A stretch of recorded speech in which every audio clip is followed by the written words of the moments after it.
Pelo sinal da Santa Cruz, livrai-nos Deus, nosso Senhor, dos nossos inimigos, em nome do Pai, do Filho e do Espírito Santo. Amém.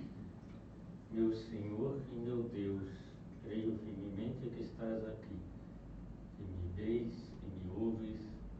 Adoro-te com profunda reverência. Peço-te perdão dos meus pecados e graça para fazer com fruto esse tempo de oração. Minha Mãe Imaculada, São José, meu Pai e Senhor, meu anjo da guarda, intercedei por mim.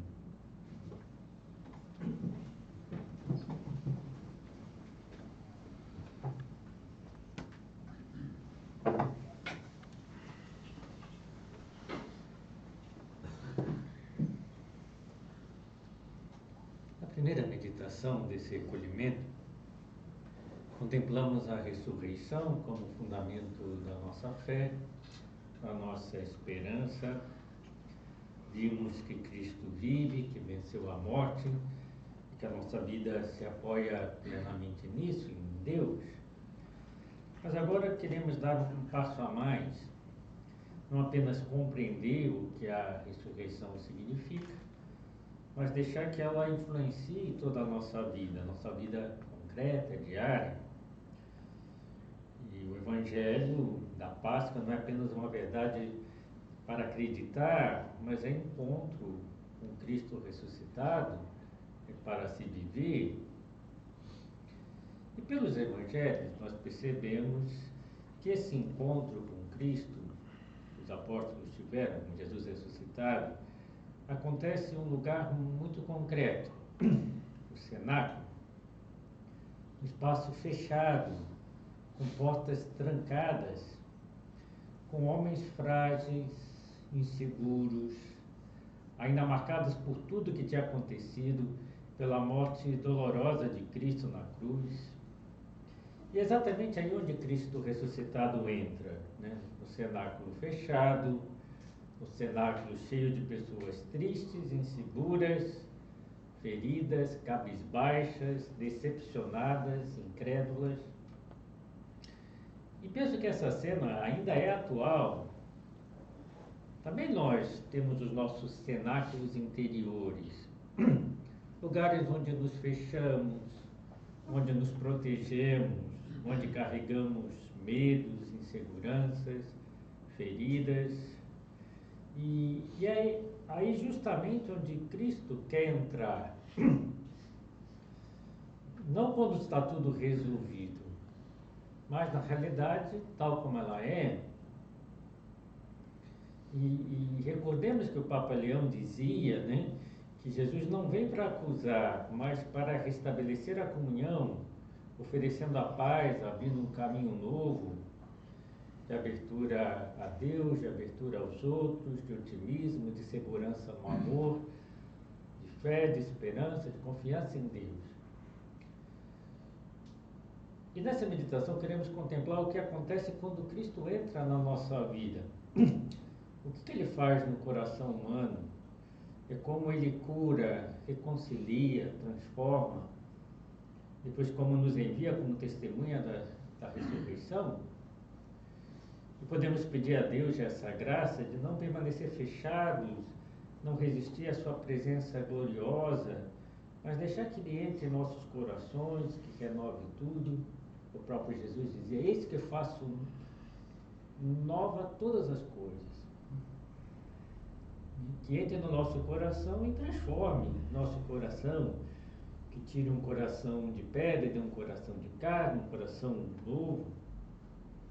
E aprofundemos na cena da ressurreição, no cenáculo. E o Evangelho nos coloca diante de uma cena concreta, humana, os discípulos reunidos no cenáculo com as portas fechadas. Essa imagem é bem expressiva. Um grupo que tinha seguido Jesus de perto, tinha convivido com ele durante 3 anos, tinha visto milagres, ressurreição de mortos, curas de cegos, de coxos, tinham escutado seus discursos, né, seus belos sermões. Agora aquele grupo está fechado por medo, fechado por insegurança, fechada porque já não sabem bem o que esperar, o que fazer a partir de então. O futuro se tornou incerto, Jesus morreu, né? Os projetos parece que todos ruíram, a coragem desapareceu, né? E o coração se fecha. E essa cena não é distante de nós, porque muitas vezes na nossa vida experimentamos o desânimo, o desalento, fechamos-nos quando algo não sai como nós esperávamos, fechamos-nos quando o futuro parece incerto, fechamos quando nos sentimos frágeis e inseguros, criamos uma espécie de cenáculo interior, né? Um espaço onde tentamos nos proteger, mas onde também ficamos paralisados, fechados, não fazemos nada. E é exatamente aí que nos narra o Evangelho que acontece algo decisivo. O Evangelho diz: estando fechado as portas, Jesus entrou. Jesus não esperou a porta para abrir a porta para ele entrar. Jesus entrou quando as portas estavam fechadas, trancadas. Os discípulos não estavam preparados para a ressurreição. Tanto é assim que demora para acreditar. E eles não tinham se recuperado sozinhos. Então, Cristo não espera que tudo esteja resolvido para vir. Ele vem para resolver, né? Então, sozinhos, só nos desanimamos. Como os discípulos de Emaús, recordamos bem a cena, né? Que iam embora tristes para a sua cidade. Aí Cristo se coloca do lado deles, começa a falar com eles, eles começam a contar porque estavam abatidos, porque estavam tristes. Aí Jesus explica as Escrituras, o coração deles volta a arder, né? Depois você conhece Jesus na fração do pão. Mas sozinhos eles estavam tristes, abatidos. E Jesus coloca do lado e eles se recuperam. Então, Jesus aparece quando eles estão ainda paralisados pelo medo. Não existem condições ideais para entrar na nossa realidade concreta. Se a gente para pensar como estava o coração dos discípulos, a gente vê uma tristeza ainda mais profunda, causada pela memória da própria infidelidade. Então eles tinham prometido fidelidade e fugiram. Tinham assegurado que estariam com ele e deixaram sozinho. Pedro tinha negado. Tomé não acreditava. Os outros tinham desaparecido.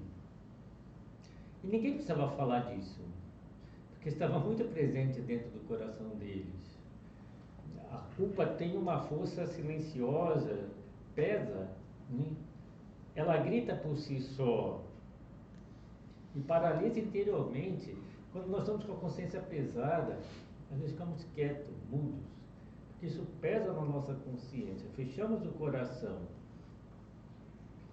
Então, depois de uma queda, de uma incoerência, de uma falta de generosidade, fica uma espécie de bloqueio dentro de nós. E pode até surgir um pensamento perigoso: eu não sou capaz, eu não consigo, eu já fiz tantas besteiras na vida, durante tanto tempo, eu não tenho jeito. Eu acho que todos eles estavam pensando assim, os apóstolos, né? Eu não tenho jeito. Mas Jesus entra no cenáculo para curar aqueles corações, principalmente para isso, para curar os corações. Cristo não aparece quando nós estamos prontos. Ele vem para nos curar, às vezes até na direção espiritual. Não vou falar de nenhuma em concreto, mas muitas pessoas vêm: ah, padre, eu demorei para vir porque eu estava querendo melhorar primeiro para falar com o senhor, né?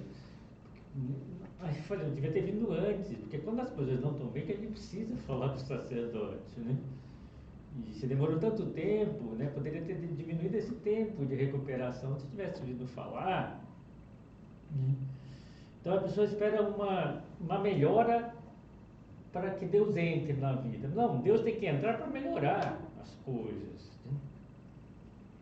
Então, e será que na minha vida eu estou com portas fechadas? Se eu não estou abrindo o coração, né? Onde há medo, onde há insegurança, onde resisto a deixar Deus entrar?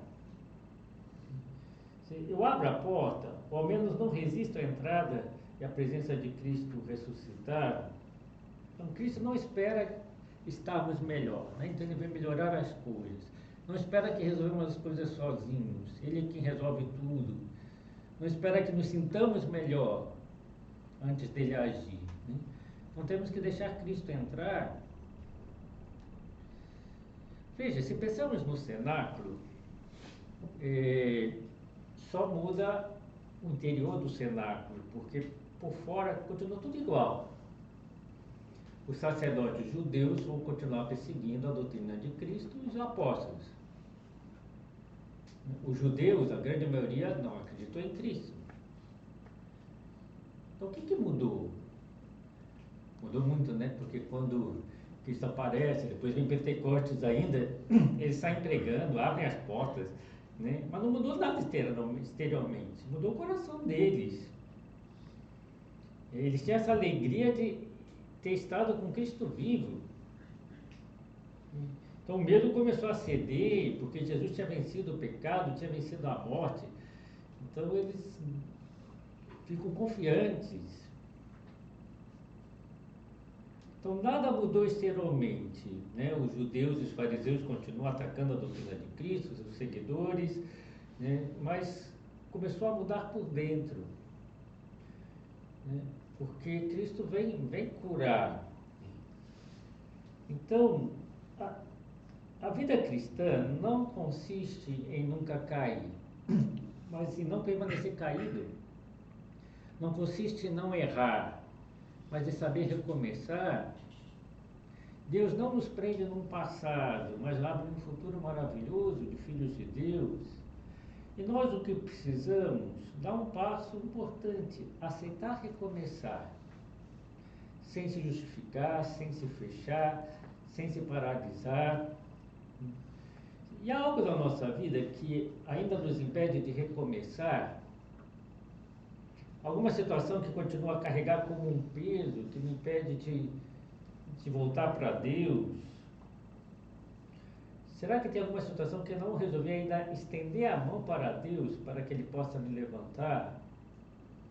Porque muitas vezes Deus já está disposto a perdoar, até mesmo Ele já se adiantou e perdoou, mas nós não nos perdoamos, nós não nos levantamos.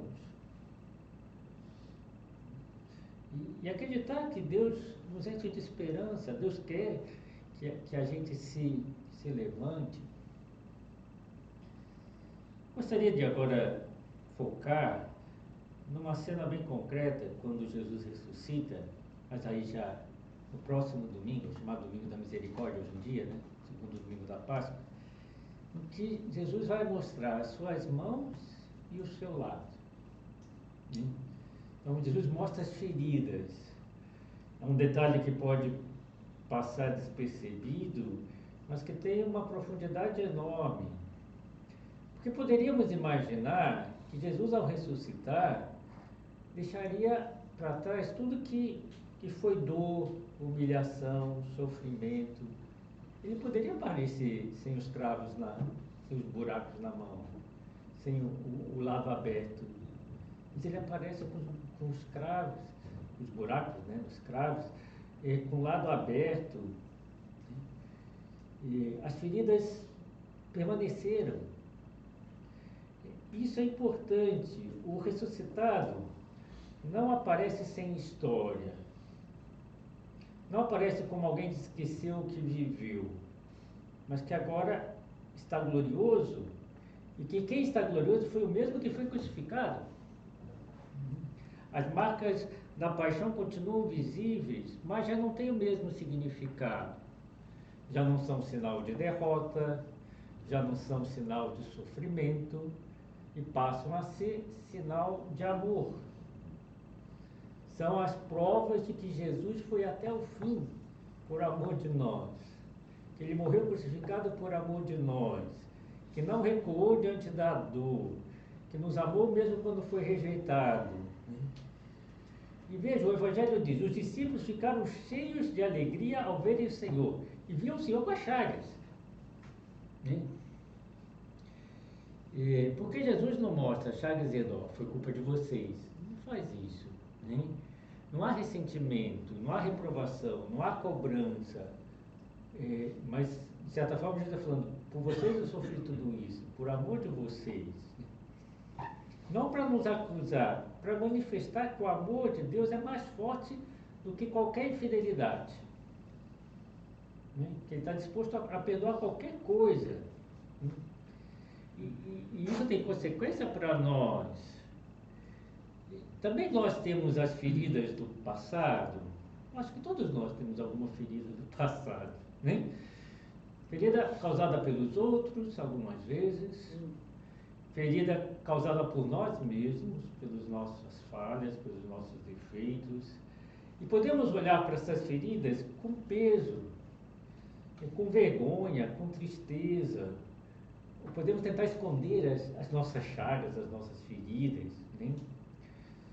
E não se trata de negar as feridas, mas transformá-las, que elas ganhem um outro significado. Cristo não apaga a nossa história, Ele a redime. Veja, Pedro negou o Senhor.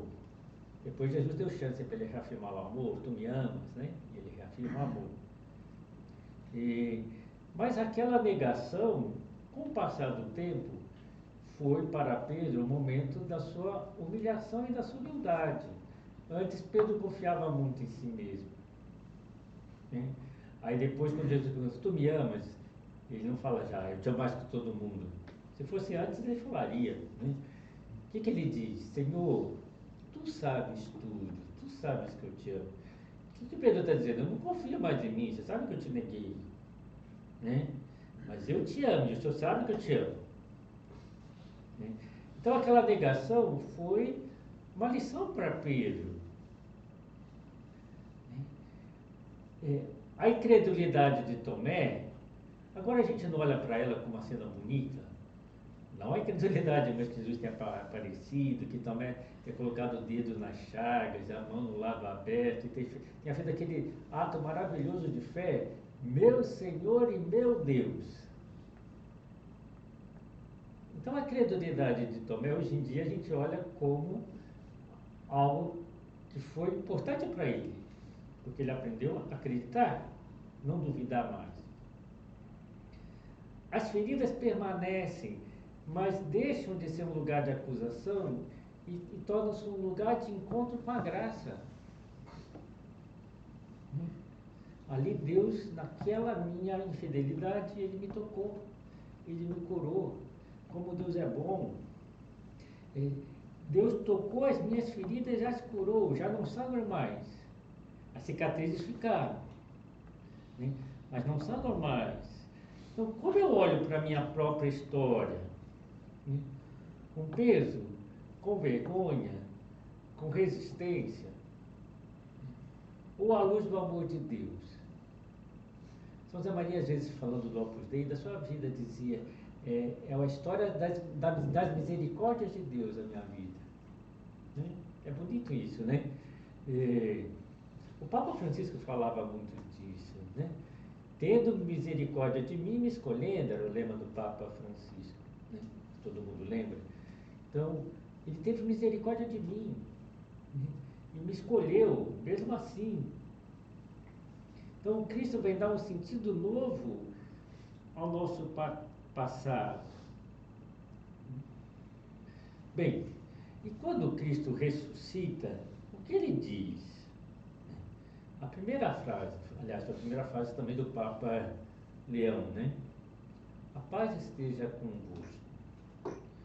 Não é uma simples saudação, é um dom. Cristo oferece a paz. Ele já tinha dito: minha paz eu vos deixo, a minha paz eu vos dou. não como dá ao mundo. O mundo não pode dar a paz, essa paz profunda, a paz do coração. E logo de dizer, após dizer, a paz esteja convosco, Jesus sopra sobre os apóstolos e dá o Espírito Santo, recebeu o Espírito Santo, e aqueles a quem perdoardes os pecados serão perdoados, aqueles a quem retiverdes o pecado serão retidos. E estabelece o sacramento da paz, da reconciliação, da confissão. E eu vos dou a paz através do sacramento da confissão, que é o sacramento da misericórdia, que é o sacramento da paz da consciência. E os discípulos que estavam inquietos, confusos, inteiramente desordenados, começam a experimentar algo novo, uma paz que não vem deles, uma paz que é dada, uma paz que vem de Cristo. Quando Jesus fala, a paz esteja convosco, ele doou a paz ao coração daqueles homens, como sinal de uma vida nova que recomeça, essa paz que reordena o coração, que tira a agitação interior, que diminui o peso das preocupações, que devolve a unidade a um homem que estava partido, fragmentado, que tinha se perdido. Então, às vezes vivemos inquietos, ansiosos, dispersos, porque não há paz no coração. E é uma forma tão simples de recuperar essa paz, que é a confissão dos nossos pecados. Veja, a paz de Cristo que vem pela graça de Deus não elimina as dificuldades da vida, mas muda a maneira de vivê-las. Permite enfrentar dificuldades sem perder o centro, que estou com Deus. Né? E vale a pena nos perguntarmos, onde eu tenho perdido a paz? Esse dom que Deus me dá. Uma das coisas mais importantes é a gente viver em paz, né? Com essa paz interior, com essa serenidade, porque eu estou com Deus. Eu me deixo dominar pela inquietação. Será que eu não quero organizar tudo, resolver tudo, controlar tudo? E a verdadeira paz não vem daí. Às vezes a gente pensa, quando eu tiver controle de tudo, tudo resolvido, tudo arrumado, aí vou viver em paz. A paz vem de Cristo. De confiar mais nele, de controlar menos, de viver abandonado em Deus, entregar aquilo que está além das nossas forças, além das nossas capacidades, deixar que Cristo pacifique o nosso coração. Me recordo bem do servo de Deus, Marcelo Henrique Câmara, não é literal a frase, mas ele dizia, toda pacificação começa pela oração. Toda essa pacificação interior, a paz interior, eu vou conseguir na oração. Aliás, tem um livro que o título, um livro muito bom, A Paz através da Oração, ou pela oração, Rafael Leandro Cifuentes, um livro muito bom que vale a pena. A paz eu vou conseguir com Deus, uma vida de oração, deixar que Deus pacifique o meu coração. Ele que oferece essa paz que o mundo não pode dar. E ele que tem que tirar de mim a ansiedade, o medo, a agitação e dar a sua paz. Por último, vale a pena a gente também recordar que quando Jesus ressuscita, depois diz, assim como o Pai me enviou, também eu vos envio. Interessante, né, que Jesus dá missão para eles. Apóstolo significa assim, enviados, foram enviados por Cristo. Para quê? Para anunciar a ressurreição. Quando Judas se suicida, eles têm que escolher um outro apóstolo. E qual é a condição para escolher um novo apóstolo?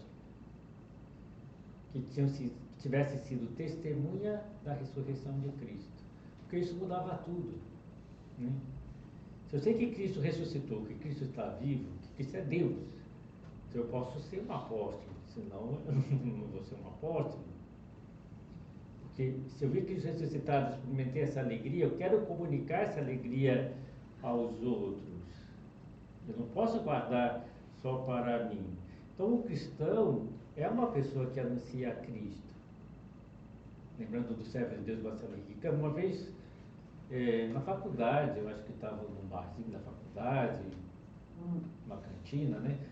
E não sei porque o papo foi para quais foram as principais pessoas que marcaram a minha vida. Então cada um começava a falar das pessoas que tinham marcado, o professor tal. Aí chegou a vez do Marcelinho e disse, a pessoa que mais marcou minha vida é Jesus Cristo. E com toda simplicidade, uma colega que estava lá, aquilo foi início da conversão dela, quando eu vi o Marcelo falar desse jeito, né? E a pessoa que mais marcou minha vida é Jesus Cristo, não tem nem dúvida. E Jesus nos envia ao mundo com um coração novo, porque nós somos testemunhas de que Deus me perdoou, que Deus me levantou, que Deus é bom, que nós podemos vencer com Ele.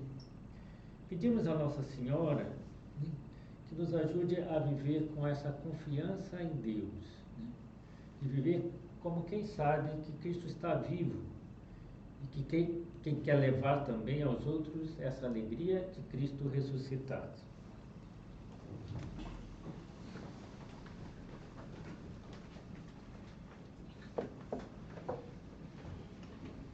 Dou-te graças, meu Deus, pelos bons propósitos, afetos e inspirações que me comunicaste nessa meditação. Peço-te ajuda para os pôr em prática. Minha Mãe Imaculada, São José, meu Pai, Senhor, meu anjo da guarda, intercedei por mim.